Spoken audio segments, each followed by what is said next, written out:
Hi, boys and girls. Today our story is My Oh My, a Butterfly. This is one of our Dr. Seuss favorites. I'm the cat in the hat. If you look in the sky, you might see a butterfly fluttering by. They are colorful insects whose lives you will see are very exciting. Come on, follow me.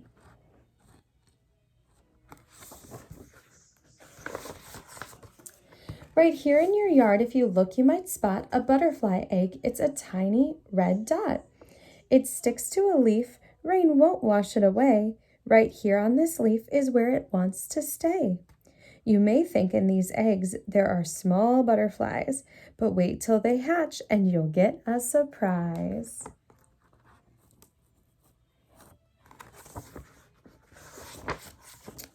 Caterpillars hatch out of a butterfly's eggs. They look like small worms and may have 16 legs. They start chewing and growing and growing and chewing, and that's about all that they spend their time doing. They eat first their eggshells, then it's the leaves that they need. They eat all the time and they grow with great speed. If we grew as fast as they do, this was funny to us. In 2 weeks, we would each be as big as a bus.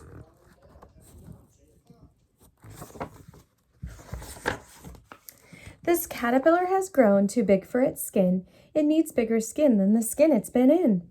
So it takes a deep breath and it wobbles and wiggles. Its skin starts to split as it joggles and jiggles.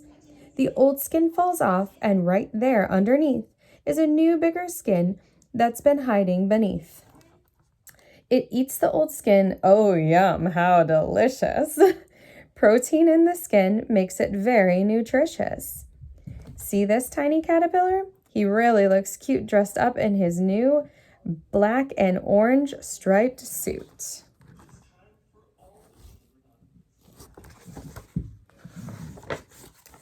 After the 4th time it sheds its skin, the next stage of a butterfly's life will begin. It hangs upside down like a small letter J, and for a few hours it hangs there that way.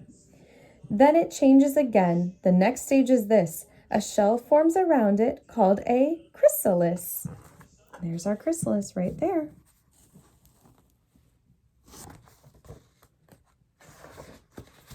Inside the chrysalis, the caterpillar keeps changing. All of its body parts are rearranging. For almost 10 days, it can't move and can't eat. Then one day, the butterfly's change is complete. A tiny big black leg begins to poke through. Within seconds, another leg pops into view. There's our caterpillar hatching. She bursts into the air, a bright new butterfly.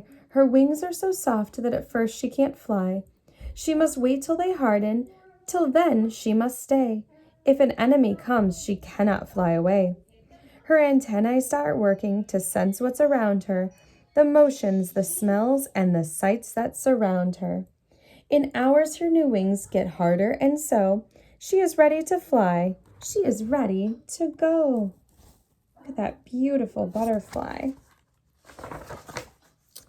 See these two caterpillars? They're different. Here's why. One will soon be a moth, one a bright butterfly. One makes a chrysalis, and now we know inside it a butterfly is starting to grow. So this is a little bit different. This is a painted lady caterpillar, and it made its chrysalis, and then there's the painted lady butterfly. Those are actually the butterflies that we are going to hatch out of our chrysalises. One spins a cocoon like a blanket to hide it, and then a new moth begins growing inside it. So this is a silkworm moth caterpillar. Its cocoon looks a little different, and it grows on the leaf. And then it turns into this silkworm moth down here. Spiders, frogs, beetles, birds, lizards, and mice think bright butterflies for a snack are quite nice. Every butterfly knows birds are trying to catch it. Its wobbly flight makes it harder to snatch it. This butterfly's colors warns foes it might meet. I am poison, I'll hurt you, I'm not a good treat. So this little small postman butterfly up here is actually poisonous, so animals don't want to eat that one. Okay. Some cover their bright wings with dark wings, you see. This helps them to blend in with the leaves on a tree. So on this one, it's camouflaged if you look very carefully. So here it's a very colorful butterfly on the top, but on the underneath, its wings match this stick that it is sitting on. So its predators can't see it. Butterflies are so light. This will show you how many you need just to equal the weight of a penny. They see thousands of pictures if one looked at me. Here is a drawing of what it would see. So the way their eyes work is that they see a bunch of you. Okay. We have a new hobby we just started trying. It's fun and it's free, and it's called butterflying. We look to find butterflies. They're everywhere, in our yard, near a stream, on the ground, in the air. We write down the day and the time that we saw them. We write down the place, then take crayons and draw them. So they're keeping a journal of all of the butterflies that they see. When you find butterflies, there are ways you can see by the size, shape, and color what kind they may be. Butterflies get their names from all different things. Swallowtail butterflies have long tails on their wings. There's this one right here. That's our swallowtail. And see, it has these really long tails on the wings. Here is a lacewing. Its wings look like lace. This owl butterfly looks like a baby owl's face. So this one down here, can you see the owl on it? Looks just like an owl's face. Which one is the smallest? It's this pygmy blue. A birdwing is the largest. It's beautiful too. So this one is called a birdwing. That is the largest kind of butterfly. These are monarchs. Just watch them in flight. They have orange and black wings with small dots of white. They can't live in cold weather, so somehow they know they must fly where it's warmer, like to Mexico. They fly hundreds of miles. They fly hours and hours. They stop just to rest and sip nectar from the flowers. Monarchs hide in a storm when the thunder is crashing. They know they're in danger when lightning is flashing. And here's some facts on the other side. How do these butterflies know where they're going? Scientists really have no way of knowing. Butterflies can be tagged to show where they're from. This way we can learn how far they have come. This one is from Maine, and I think this is cool. It was tagged by the kids at an elementary school.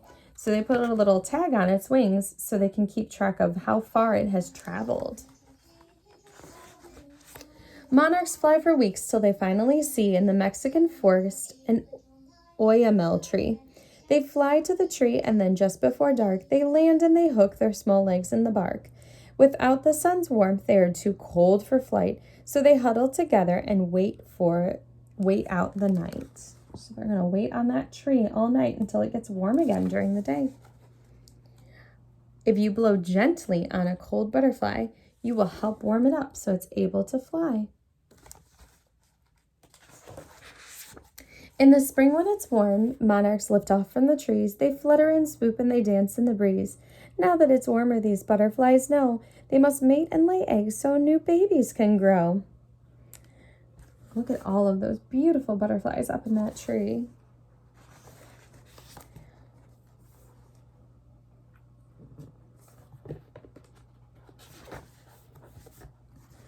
Butterflies are surprising and beautiful things as they soar through the air on their bright colored wings. They're like jewels in the sun. They live just a short while, but whenever you see one, you can't help but smile. For you know on a leaf, if you look, you may find an egg that a butterfly just left behind. And in this egg, small as the head of a pin, a new butterfly life is about to begin. Okay. And that's the end of our story. It was My Oh My, all about butterflies.